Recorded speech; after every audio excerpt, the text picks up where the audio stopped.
Welcome to Grant's Rock Warehouse. Today on our Matthew Sweet series, we're taking a look at 1995's 100% Fun and 1997's Blue Sky on Mars. 100% Fun is the fifth studio album from alternative rock musician Matthew Sweet, released in 1995. The album was met with moderate commercial success and favorable reviews.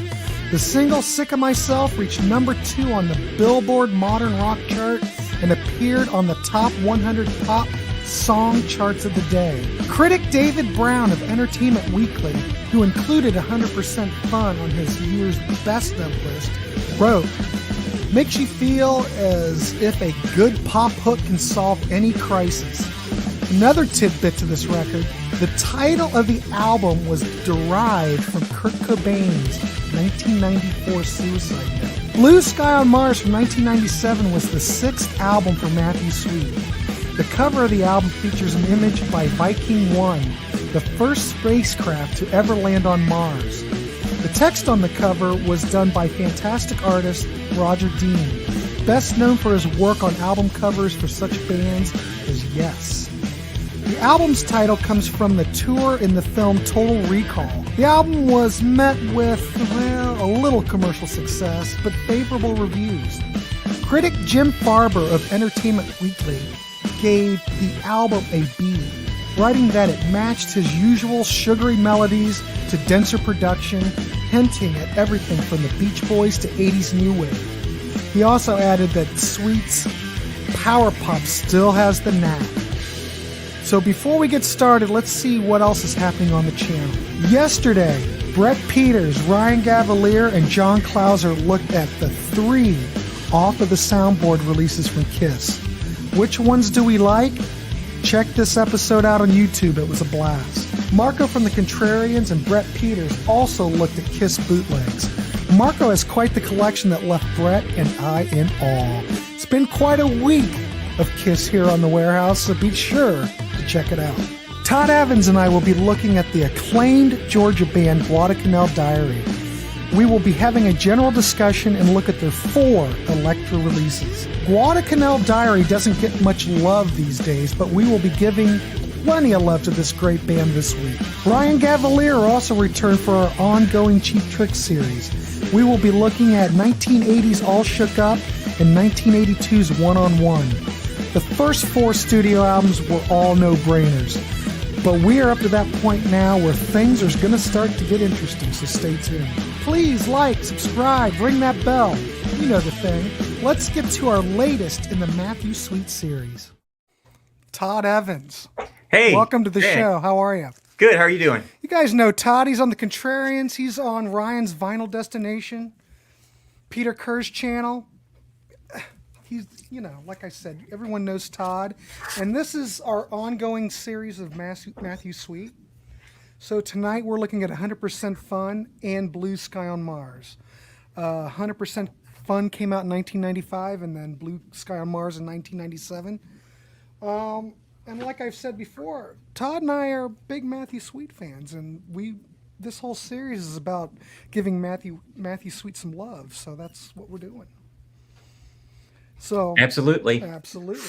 Todd, do you want to start us off with 100% Fun? And we'll do what we do. We just have a general discussion. You know how we do this over here. Sure. So 100% Fun came out in, hang on, I need to raise my glasses, 1995. 95, yeah. And, when we ranked the albums, I ranked an album higher than this, and I picked In Reverse as my favorite because In Reverse has a couple of really just phenomenal tracks. Right. But I have some regrets about that because I think 100% Fun might be the best one. The Brendan O'Brien production is absolutely incredible. Just a dynamite drum sound. The mix is great. It's loud, but not too loud. It's crunchy and very 1995. But Brendan O'Brien was kind of the it producer at that time. So lucky for Matthew Sweet, he was interested in jumping aboard and making this album and the one after it something really special. Sick of Myself the way it starts and the way it ends Mhm. is so good. I'm sorry, No, Grant, did you? I was just going to say, because you were mentioning the production, Yeah. and I just want to jump in here. It's a bit refreshing after Altered Beast, which was so Yes. dark and murky. Though part of me, I kind of like that dark and murky thing, but I got used to it. you get used to it. And like I said, I got that Super Audio CD of it, and I'll be darned if I've played it yet. I really need to dive into it and see maybe if the remastering has, maybe helped it some.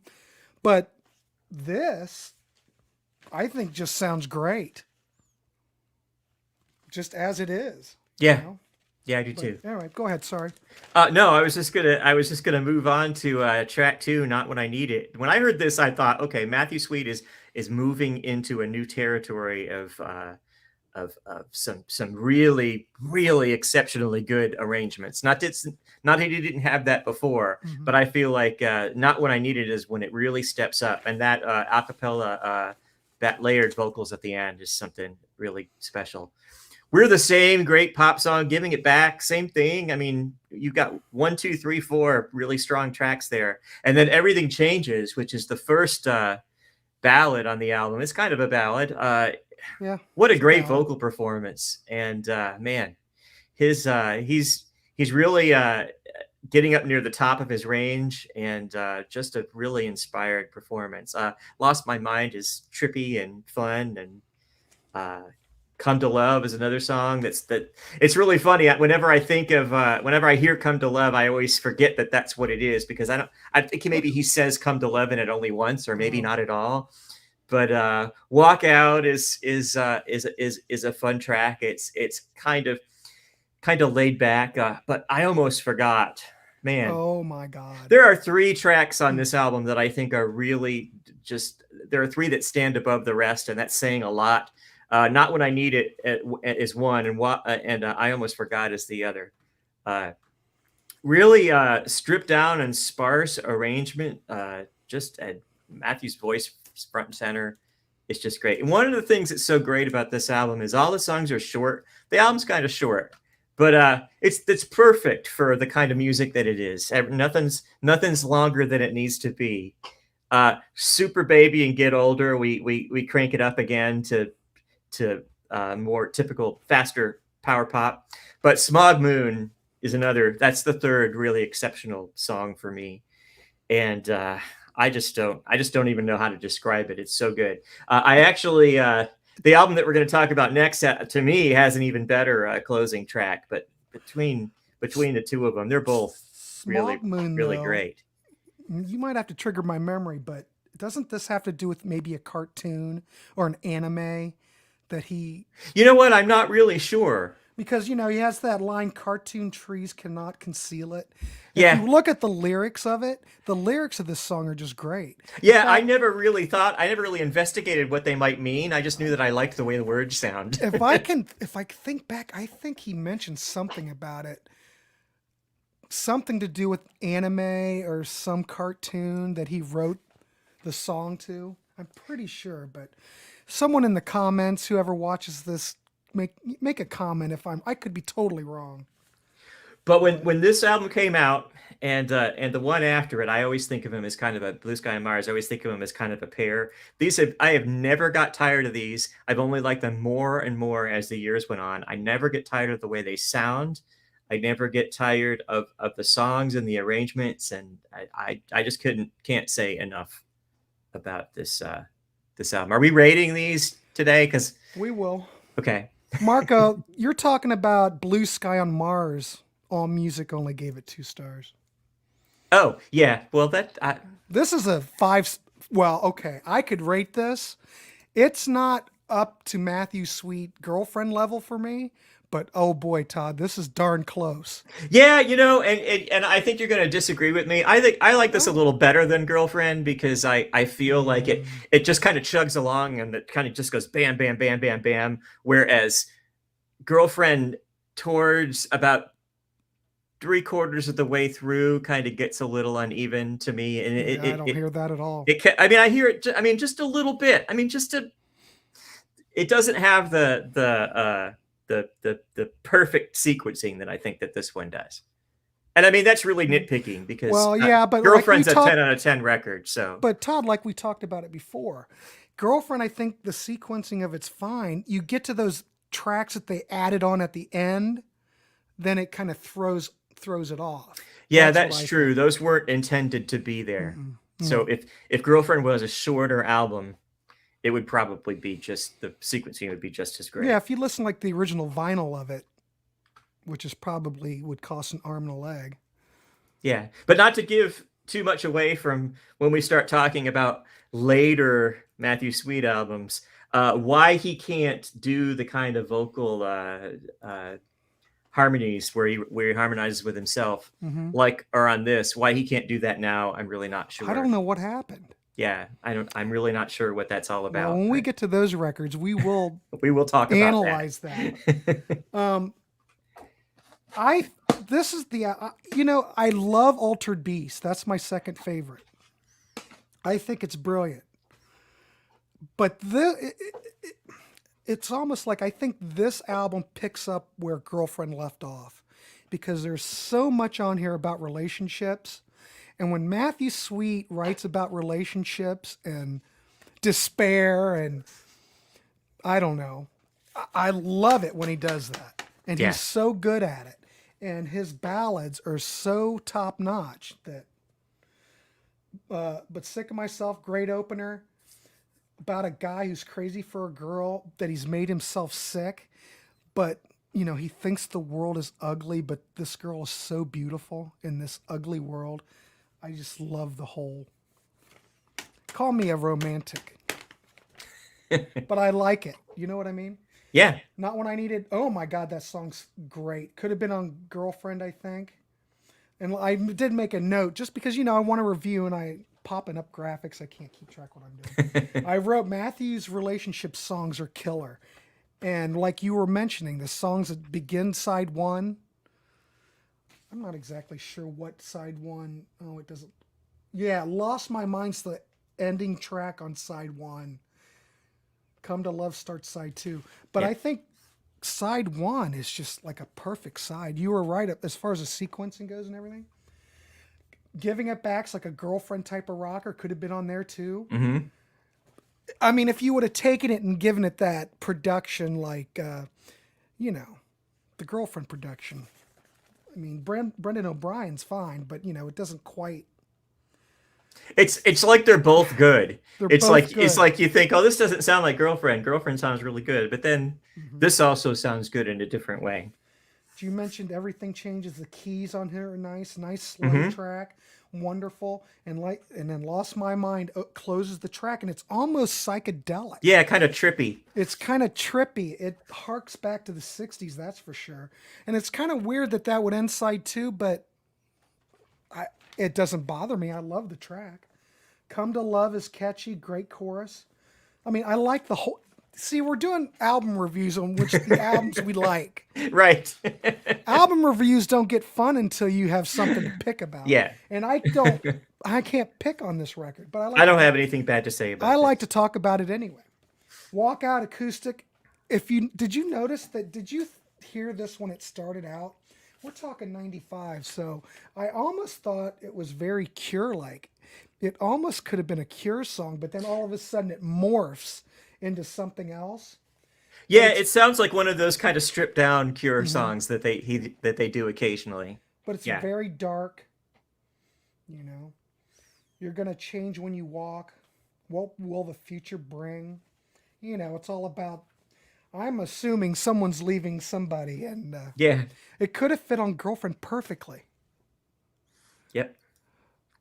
No, Kevin Gilbert, Christopher, no. What's happening here? What is happening here?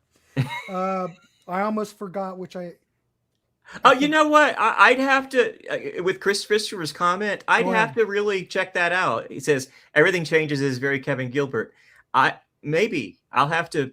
Isn't he a guitar player? Listen to some Kevin Gilbert. I just think of Kevin Gilbert as the guy that did Shaming of the True. Gosh, I hope that's right. Who am I thinking? My memory isn't what it used to be. Who's the guy in Racer X? Oh, that's Paul Gilbert. Yeah, he's the guitarist. You're right. Yeah. I'm thinking Paul Gilbert. Another great Gilbert. Sorry, Christopher. Now I'm with you. You threw me off. Gilbert. Yeah, Kevin Gilbert is Gilberts. the Toy Matinee guy who went on to do the solo album, then he passed away. Okay. Yeah. It could very well be. It could very well be. I haven't listened to Kevin Gilbert in a while, but that's a good observation. But I think the best songs are "Sick of Myself," "Not When I Need It," and "I Almost Forgot." But yeah. I almost forgot. You would never turn around. You're laughing at everything that's bringing me down. Did you say you love me? I almost forgot. I almost forgot. That freaking line just freaking kills me every time I hear it. Again, not to complain too much about the present, because like you said, and like John Lennon said, we're only 25 once. Is it 25? Is that the quote was, because they always said that John Lennon's best period was like 1965. Right. He said he was only 25 once. You only can do it one time. But where I was going with that is, where are the ballads? Something like "I Almost Forgot" or "Everything Changes" seems like it would be well, maybe it's not easy. Maybe that's the whole point. But there doesn't seem to be very many songs like that anymore. God, then it says that I will never be free. There'll always be something stuck inside of me. Did you felt that? I don't know. Maybe the lyrics is wrong on here. I thought he said, "Did you feel that? I almost forgot. I almost forgot." He says, let me see. I don't know, but it's almost better when he does it. You don't want to hear me talk about it. Did you say you felt that? I'm no poet. But it's great. Simple. Greg Lee's steel guitar on it. Oh, when Greg is playing steel on stuff. And 2 minutes, 54 seconds. Perfect. Yeah, it's great. Oh, Robert Quine's on there. He's playing Leslie. But Richard Lloyd's on here. I mean, they're all over it. There's a whole bunch of people on here. I mean, it's almost the Girlfriend lineup. Mm-hmm. Pretty much. I don't know who Stuart Johnson is, the drummer. I know Rick Mennick, but... I don't think he plays on very much of it. I think most of it's Rick Mennick. But I'm not totally sure about that. But Greg is all over this record. Oh, God, he is so good.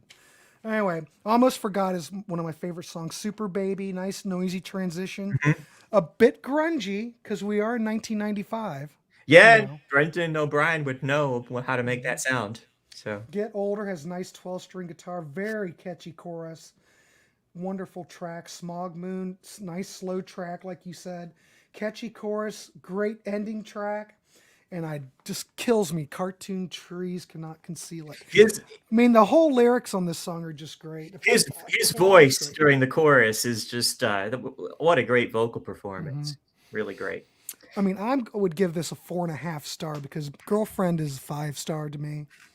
If we're doing 5 out of 5, this is somewhere between 4.5 and 5, probably 4.75 if that's a thing. But I do want to talk about this though. Look at the design of this. Look at this front cover. I looked at that front cover. I said, "Holy cow, that's me." I'm pretty sure we had that. Matthew when he was a kid. And look at this. Look at the font that they used and what he's wearing. He's looking all groovy, and he's got his hand on the knob because he's kind of a mad scientist of power pop. It's just great. And we should mention that this, as far as a power pop record goes, it's power pop record. Yep. But I like the whole layout. And you notice he's got like a little kid's record he's playing. Yeah. Yep. That's a great cover. And I like it better that I got it for $5. And when did I get it? Now. May 1st, 1998. No, that won't happen again. Nope. Well, obviously, Todd and I both love this record, so I wish we could bitch about it. There's nothing really to bitch about. It's a good record. All right, let's go to the next one. All right. So Blue Sky on Mars, 1997. For some reason, I had it in my head that this was 1996. I think the memory is starting to get a little bit foggy because of don't say that. what it was, what it reminded me of and where I was living and what I was doing. But it's 1997. I actually don't have anything bad to say about this either. I think that this is a really good pair. This record got a little bit, and I wish I could remember specifically, but it got a little bit of criticism for all of, or almost all of, the lead guitar being played by Matthew instead of his cast of insanely talented lead guitarists. But I'm okay with that because I actually think that there are times in Matthew Sweet's catalog where it could use a little less lead guitar. Having so much of it doesn't bother me because it's all so good and they're all such great players. But I don't think this album really lacks because it doesn't have as much. I think it has the same songcraft. It has similar production. For some reason, it doesn't sound quite as good as 100% Fun, but it almost very similar sound to it. Come to California as a really straightforward kind of rockin' song, but Back to You has keyboards in it, and I think it's really interesting. The keyboards I played by Brendan O'Brien because so many of the things that he produces, you don't think of him as somebody who would have some keyboard chops, but he does. Back to You, I don't like it as much as the number 2 position song on this album, Not When I Need It, but I like it almost as much. Where You Get Love, again, more synths, but they don't take away from it. They're done in a very power pop kind of way. And Hollow, man, I love that. Oh yeah, that's just got this really cool kind of sparse groove to it. And yeah, it's different from anything that is on the album that came before it, and I really like that. There's another song that comes up later that is also pretty different. Behind the Smile and Until You Break are both so great. Until You Break, I guess is the first ballad on here, but yeah, those are both just fantastic songs. Over It, I absolutely love for a couple of reasons. Over It because it's so it hits you right from the start with its energy, and then speaking of things being over, it's only 1 minute and 37 seconds long. But it doesn't feel like it's too short. You look at that and you think, oh man, that's too short for a song, but it doesn't feel like it. It's very nice. Yeah, see, that's where it's signed. Yeah, I think when I had that, I think I used to have that, and I think when I had it, mine was signed in the same place too. He must have signed a bunch of them in advance. Heaven and Earth. Wait, hold on a sec. I skipped something. I wanted to say that I want to go back to Behind the Smile for a minute. Sure. I skipped something on my notes. It's got one of my favorite things. You as a guitarist know what I'm talking about. The flanger. I absolutely love the flanger. Yeah.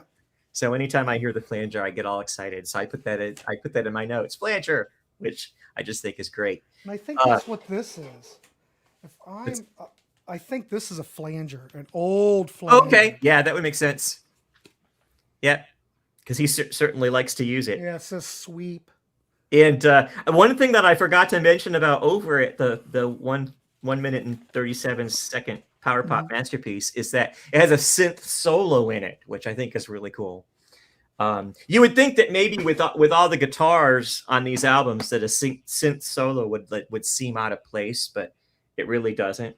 Well, if it's funny you do mention the synths, it's almost like this. Well, there's a lot of guitar on it. Yeah. But there's a lot of synths on it, and Matthew never has any synths other than the first 2 albums. There were synths on there, but he hadn't really revisited it until now. But it's funny the way the arrangements are. It doesn't make this album seem that different from this album. Like if you took all the songs and like mixed them all up, they'd all fit with each other. So it's not like he's gone techno. It's not like U2 Zooropa or anything like that. No. But well, I think that has a lot to do with Brendan O'Brien and his production. Yeah. I mean, these 2 albums, you're right. I think they kind of go together. That you could jumble them up, and I totally agree. Yeah. All Over My Head is a really is a great song. Into Your Drug is the other song that I like is kind of trippy. I like that song a lot. It's very different and really interesting drum sound on that song too. And Make Believe, lots of keyboards on that song. Very Beach Boysy that song is. Yeah, very Beach Boys. And Missing Time is almost as good as Smog Moon, the one that ends this album. I really love Missing Time. I wonder if this came out in 1997. I think I mentioned it when we talked about it on the other show where we ranked the albums. I wonder if maybe he's making reference to the concept of missing time that they talk about on the X-Files when you have an extraterrestrial encounter that you miss time. You know, remember when Mulder got out the orange spray paint out of the trunk, and I think that's in the pilot of that show. I mean, we are on Mars for this, so but I thought about that. I was like, oh, that's probably just time continuum. I don't know what we're talking about. It's kind of about space, sort of. It is. So it does make me wonder if he's making a reference to that. But I would assume. I'm going to say yes. I mean, having to pick which one of the two I like best, I think it's probably going to be 100% Fun. But if we're rating these out of 5 stars, if this is 4.75, this is 4.5. I really don't think it lacks anything from Matthew playing all the lead guitar. I think it's a bit of a departure. It's more homegrown. Yeah. I don't mind it. When it came out, people were a little disappointed because there's no Richard Lloyd, there's no Robert Quine. Yeah. It's the Matthew Sweet show, which is fine, and he can do it because I think a lot on the other later albums, he does probably a lot more of that. Not maybe to this extent, not that I can remember. Yeah, and another thing that slightly disappointed me about it when it came out was the design. The design of the back looks really kind of thrown together. It's just like they picked a font and see, not the greatest. Kind of similar. Yeah, I mean, but everything can't be this good. So no, but I like at least we have Roger Dean doing the graphics here. I like the cover. Yeah, I don't have a problem with it. I think. Oop! I dropped all my notes. I don't know. Do you have anything else to add? I don't. Okay. Other than the fact that I'm trying to read this here. Do I see 2.5 stars from all? That's what All Music gave it. That seems a touch harsh. But if you look, first I'd have to bring it up. I forget what everybody else did. Let's look. Yeah, that seems. If I can find it. That's half the battle. Which I can't find it. Because I'm sitting here talking to you and I can't find it. Okay, I got it. It wouldn't surprise me if it got some low. Most of the All Music, of course, got 2.5. Chicago Tribune gave it 2. Yeah. Rolling Stone gave it 2. Los Angeles Times gave it 2.5. Robert Christgau gave it an N, which I can't remember what an N means. Does an N mean not Nasty? good enough for me to review? He's such a... Oh, he gave... Okay. It's like a little emoji. It's a sad face. He gave Girlfriend an A-, Altered Beast 3 stars, Son of Altered Beast A-, 100% Fun B+, and he didn't like Blue Sky on Mars. Yeah, he didn't even write anything about it. It doesn't even. I mean, the less I say about him, the better. But for everyone's sake. But that doesn't. Right. That just seems lazy. I just do not see that much difference between. I don't either. So. I think, Todd, that this record is aged better than when it came out, because I do remember when it came out, I was a bit let down because I was so into the guitar playing and what he was producing. But you can't do that forever. Right. You'd be repeating yourself. So, but out of all his records, I pull this one out most of all. Go figure. There's something about it. Yeah, I like the homegrown aspect of it. I do too. I think it's just better with time. I would, if someone's getting into Matthew Sweet, I would not hesitate to recommend this. No, me neither. I think the songs are all great. I mean, for gosh sakes, Until You Break is like one of my all-time favorite songs. I could not go without that song. It's just so emotional and Yeah. it just totally gets to you. But Come to California, I mean, basically, I've already reiterated everything I said. On Back to You, I said got to the point where I do kind of miss Richard Lloyd. I'm going. It would be nice just for him to throw out a lick. Yeah, when I heard the album, I got used to it, and I think it was probably a couple of weeks after I got it that I even bothered to look and see who was playing on it. I really didn't. I really didn't notice that it's a similar approach. So I mean, it doesn't. Well, it does list who's actually on them on here. It breaks it down. yeah. But Until You Break is just Matthew Sweet bass, piano, synth, and vocals, and Brendan O'Brien harpsichord and drums. Most of this, for the most part, is Matthew Sweet and Brendan O'Brien. Mhm. But I'm fine with that. I can't remember, but maybe Brendan O'Brien. What is his background? Obviously, he's a musician, but where did he? I can't remember. I used to know, I think. Yeah, I probably should have looked it up before we started this, since I knew we were going to be talking about him. But I want to say he did some grunge things. Yeah. Do you want me to look it up real quick, or do you want? Sure. No, go ahead, and I'll just keep going a little bit. So, but I do miss Richard Lloyd and Robert Quine, but that's okay. I can get over it. Where Do You Get Love, I think would fit in perfectly on 100% Fun. Well, actually, I wrote on here, good thing I take notes. I wrote on here, I thought it actually could be on Altered Beast. And now that I think about it, I think it would fit perfectly on Altered Beast. It almost has that kind of Altered Beast sound to me, even though it's a lot cleaner.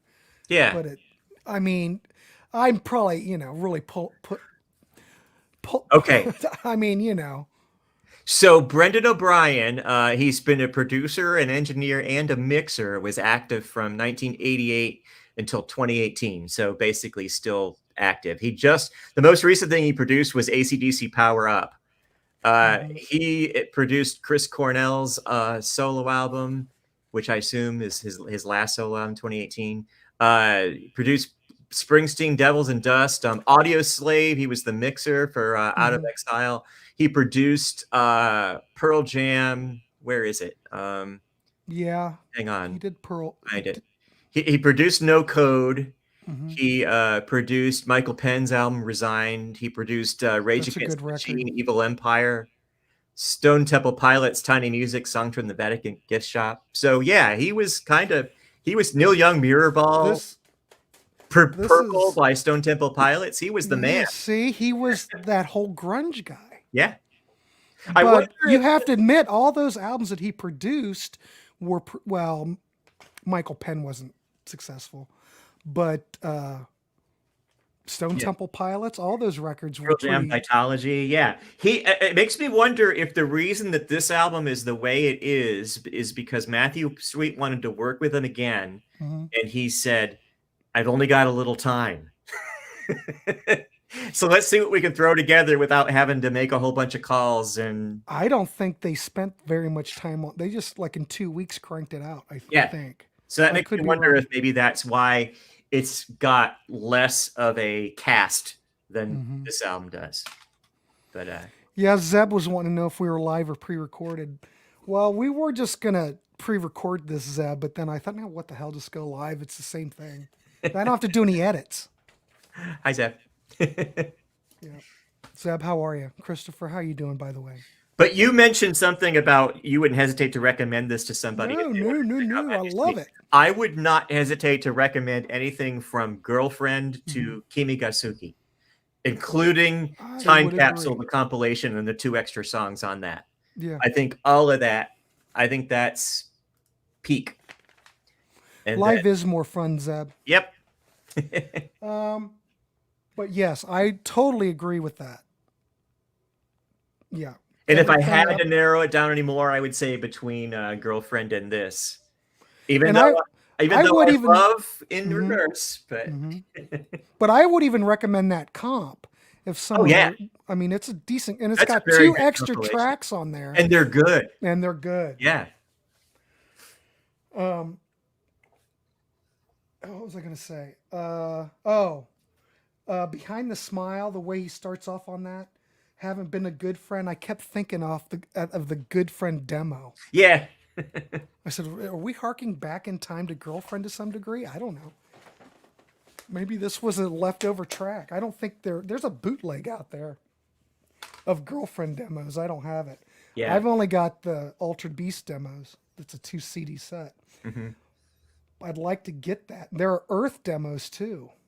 Oh, really? I bet those would be interesting. I'd love to hear those because I'd like to hear him just raw, Matthew doing his thing. I'd love to Yeah. hear that. Well, what was the one song? Silent City was an Earth demo, and the Girlfriend track. Divine Oh, Intervention yeah, was yeah, a demo for Earth. Over It, I think, is a great track. Heaven on Earth, Over My Head, Into Your Drug. I love Into Your Drug. You already talked about that, how it's kind of in that psychedelic vein to some yeah. degree. Make Believe, I said that, yeah, very Beach Boy influenced. And Missing Time, I thought was very REM like. Yeah. Yeah, I agree. I mean, there are influences on this record. It's kind of all over the map to some degree. But yeah, I love this record. I would give this, I can't rate it as high as 100% Fun. I would give this probably I would give it a 4, and 100% Fun 4.5. What did I say before? 4? I think No, I said 4.5. Well, I'm changing it. I would give Blue Sky on Mars 4 and 100% Fun a 4.5. yeah. And I think before I gave Altered Beast a 5 and Girlfriend a 5, I think those are both 5s. Even though I think Girlfriend's a bit better. Well, probably not really. If you listen to Altered Beast, it's really just as strong. It's hard to rank these. I can't rank these records, people, four because are I really like hard them. to rank. Yeah. I like them all. Yeah. No, I'm thinking of opening another beer. By the way, Matthew Sweet is way better than April Wine. I agree, Well, Christopher. I agree with that too.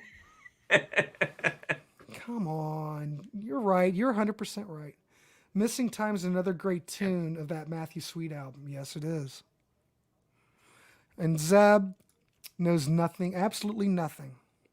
That's fine. We're trying to get you, we'll give you something to start out with.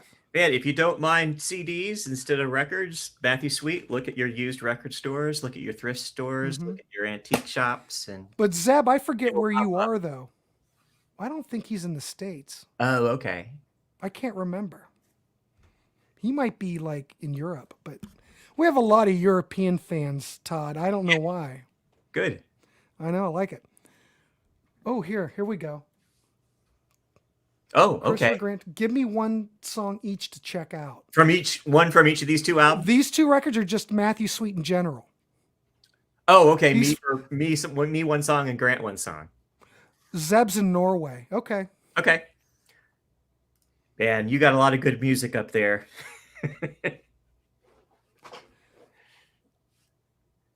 Well, go ahead, Todd. Give him something. Oh, okay. Mine's not going to be on these records. I'm just You know going to give what? him Mine one might of my favorite Matthew Sweet songs see. of all I'm time. gonna go with Not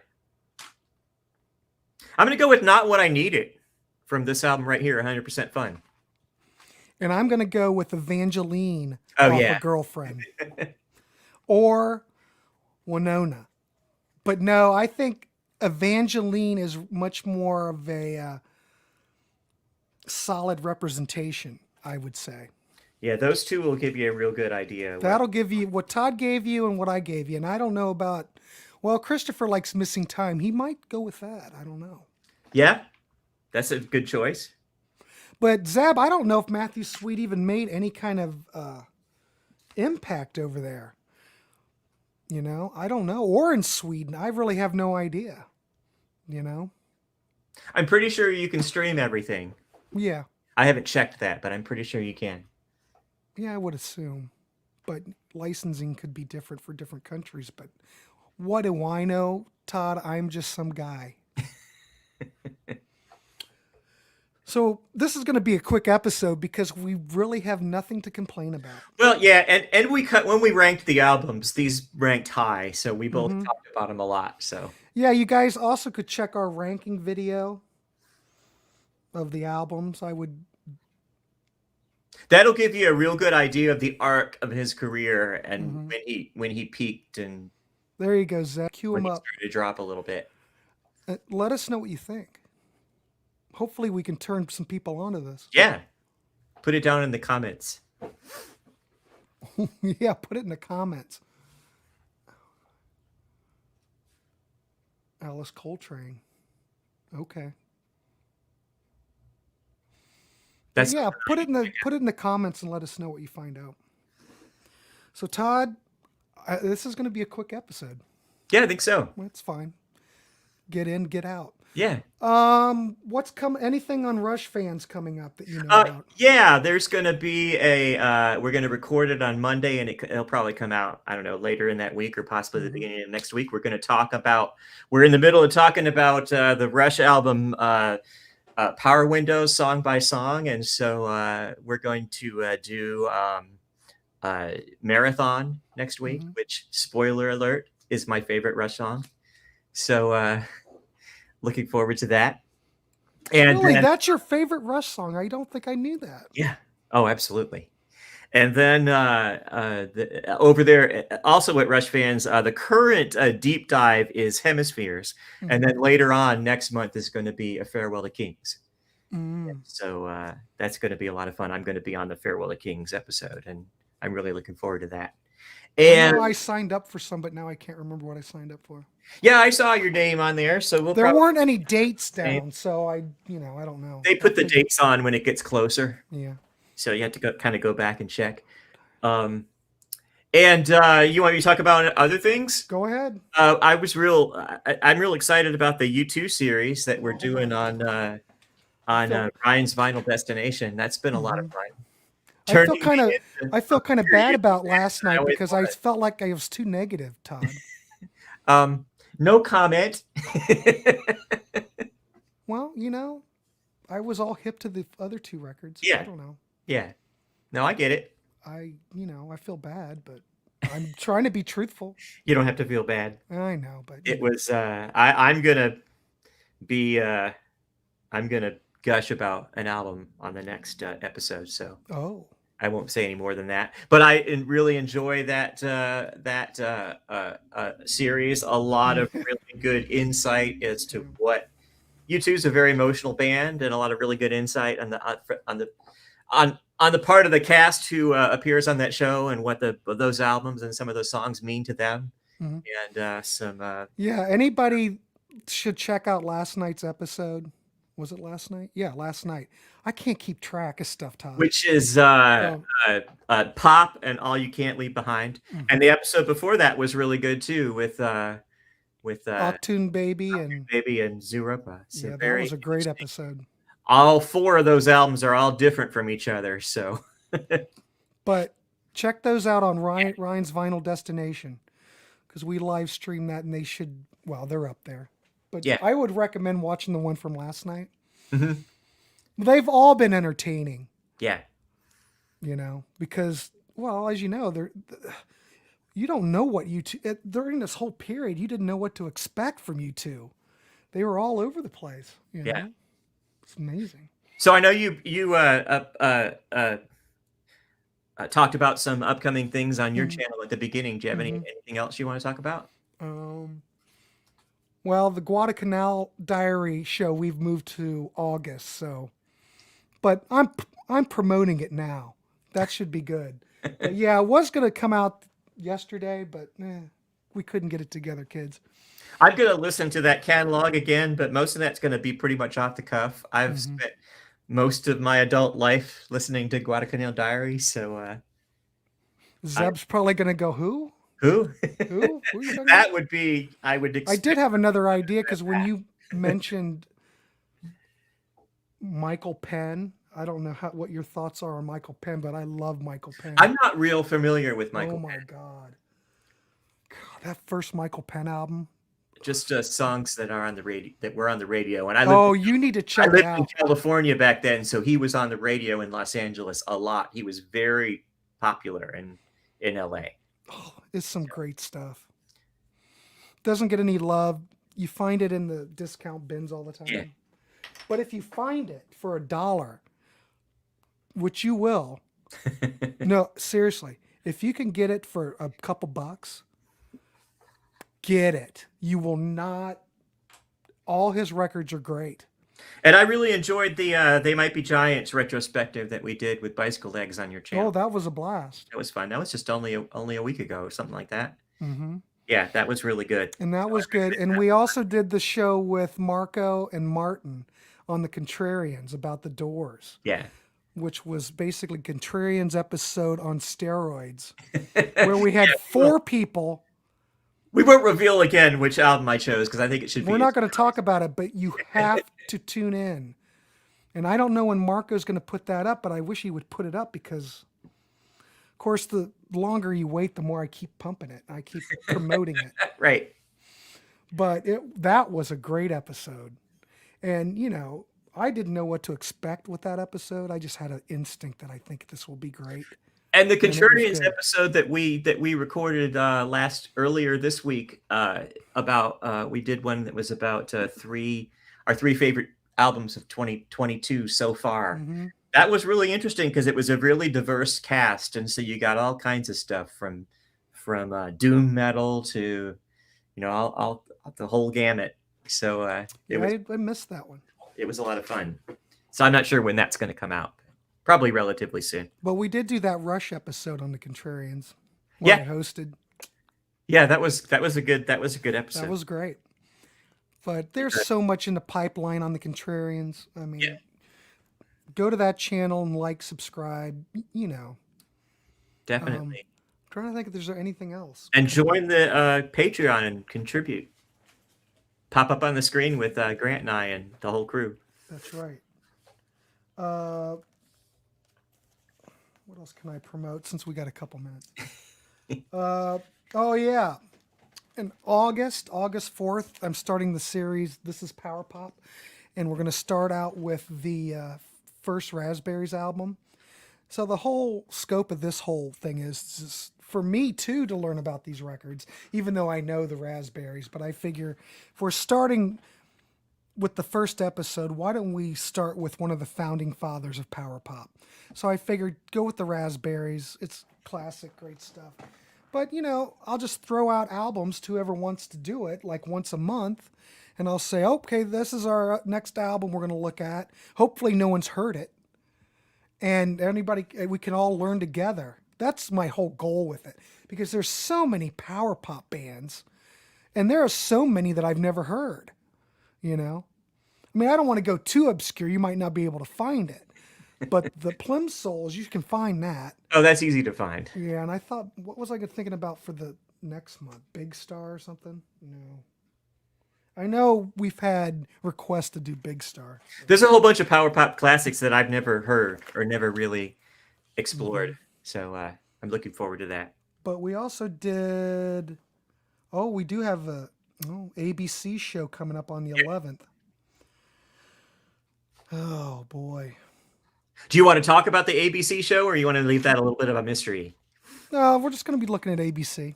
Okay. When we get closer. Okay. Gosh, I don't know. I know we have a Yacht Rock episode coming up on the Contrarians. I can tell you that.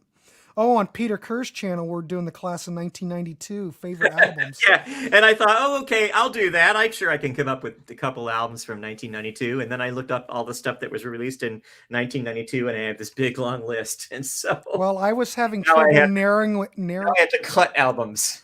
I was having trouble narrowing... I can't say it. Cutting my list down, but there was definitely one album. Oh, here we go. We can do Jellyfish. Hey, we have a comment from Allison Moyer, and I don't know if that's really her. I'm thinking probably not, but she says, hell yeah, more doom metal. So okay. Well, you won't see any doom metal on this channel. unfortunately. But do jelly. I'm with you. We'll work on it. See, Christopher's all hopped up on jellyfish, which I get it. 2 fabulous albums. Christopher, do you have the box set by chance? I'd love to have the box set, but it costs an arm and a leg. I don't even know what he's talking about. Zeb, you're so obscure. He lost me a little bit there. You lost me. Must be doom metal. You know what I want to do one of these days? Oh, I need to do this, Todd. This is funny. My son lives in Seattle. He bought, I don't know, one of these companies. Oh, he has. You bastard. God, I'm jealous. Look, Star. Hey, Star, you like jellyfish? Thanks for coming on, Star. It's nice to see you here. As the kids say, Grant is jelly of Christopher's jellyfish box set. You never heard that? Young people say jelly instead of jelly. I've heard that. Yeah. Little wordplay. God, what was I going to say? Oh, okay. My son was like into that doom metal. I don't know what, black metal, I don't know what it is. But he bought some CDs off this company that was going out of business. And the guy said, here, I'm just going to send you some extra stuff. He sent him like a stack of these death metal, all sealed, all brand new, obscure. I'm going to do a show on it because I don't know what any of this stuff is. And I'm going to set up a live show. And for anybody who's into this stuff, I'm going to show stuff. And I need people to give me some, I don't know what it is. But it's sealed. It's all real.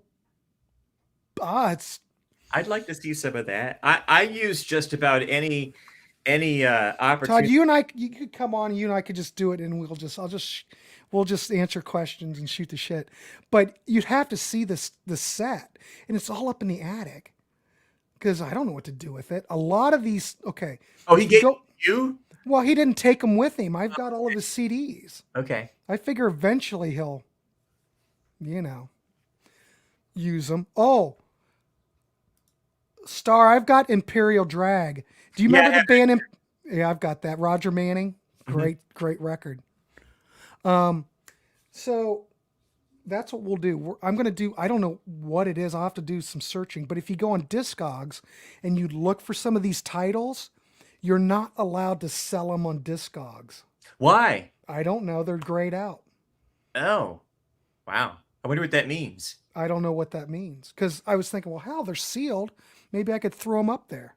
Well, as long as we're talking about black metal. I mean, I don't know anything about it. You might know something about it. I take every opportunity to plug my favorite band or one of my favorite bands. They've been called black metal. I think they're more symphonic metal myself, but Amorphous from Finland, fantastic band, great vocalist, beautiful melodies. I can't say enough about this band. So that was my gateway into that kind of music, and I always want to talk about Morphous every chance I get. So there you go. I'll have to check it out. Star, I don't know who Sextus is. Who is that? Is that an offshoot? Yeah, I don't know who that is either.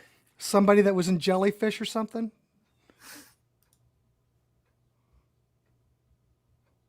Oh. Oh, are you talking about Rick Beato? Did you see the interview with Roger Manning that he did on Produce Like a Pro? No, I've never seen that. See it. Okay. Because they sit down with with the mixing board and they go through the Jellyfish albums. Okay, so Christopher has said, where do I start with Amorphous? Their latest album, Halo, and the one before it from 2018, Queen of Time.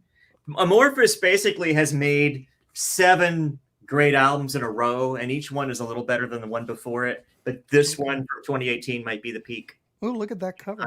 It's beautiful. And of course, even the photos are epic. So yeah. So Roger Manning and Eric Dover were in Sextus. Okay. Okay. I'll look into it.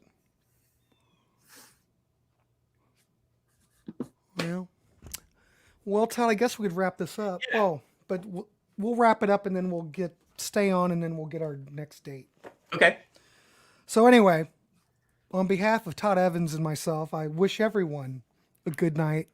And thanks for coming on and leaving a comment. Yeah. Thanks, all everyone. So we've got some people that want a jellyfish video. We'll have to work on that. I can do jellyfish. Sure. I love those two records. Star, do you have the Beatnik Beach record? The album that they did before Jellyfish, Roger Manning and...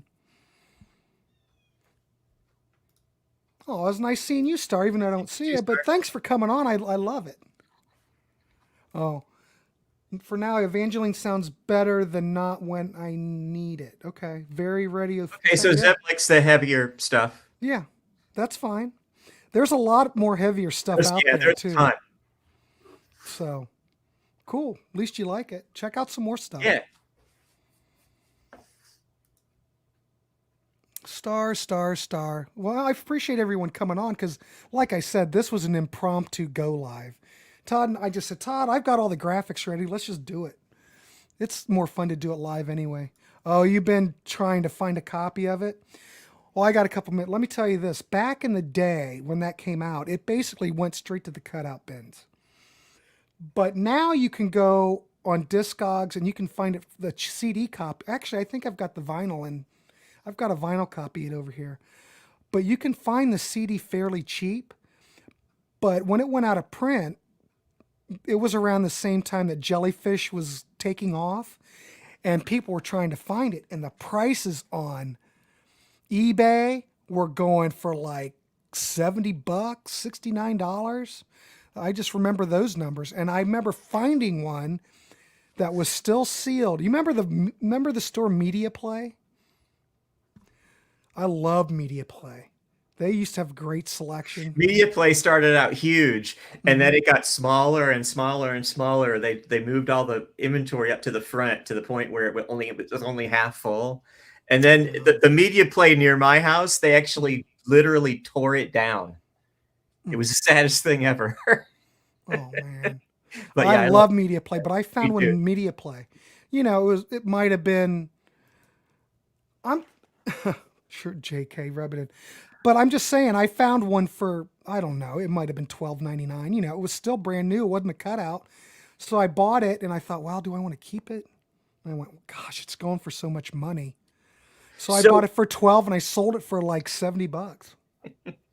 I wanted to say one thing real quick to Zeb. He's listening to Missing Time now. Zeb, on this album right here, Blue Sky on Mars, look for the track called Hollow. It's less commercial and a little less sugary. So you might like that one better.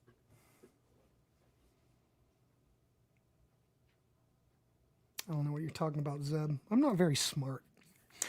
Well, anyway, I want to thank everybody for coming on for this impromptu chat. It's always fun just to live stream it, I think. I don't know. Sure. Keeps it lively, and I like it all lively. So anyway, I want to thank everybody for coming on. Todd and I will see you once again on whatever, who knows what's coming up next. But all right, good night, everybody. And Todd, I will set up our next date here in a second. So see you, everybody. Good night.